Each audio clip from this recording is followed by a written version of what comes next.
आखिर किसने अधिकार दे दिया कि कोई हमारी धार्मिक आस्था से छेड़छाड़ करे या हमारी भावनाओं को ठेस पहुंचाए?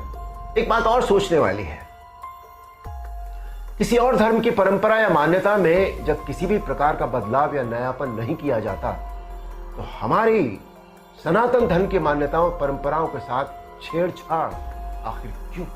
खेसारी भैया की आने वाली नई फिल्म राजा राम एक नए कॉन्सेप्ट के साथ एक बहुत बेहतरीन फिल्म बन सकती है अगर कुछ लोग इस फिल्म के बारे में गलत चीजें ना फैलाएं।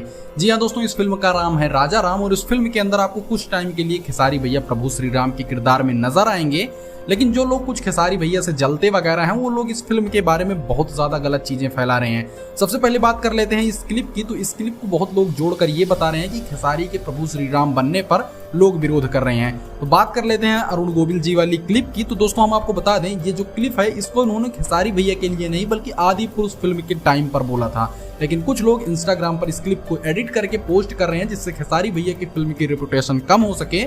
और दूसरी बात यह है कि दोस्तों इसमें खेसारी भैया आपको डबल रोल के अंदर नजर आएंगे, जिस वजह से लोग बहुत ज्यादा इसका विरोध कर रहे हैं कि ये खेसारी जैसा एक्टर कैसे प्रभु श्री राम का किरदार निभा सकता है। तो एक कलाकार अपने मन में उस छवि को बैठाकर किसी भी चीज का किरदार निभा सकता है।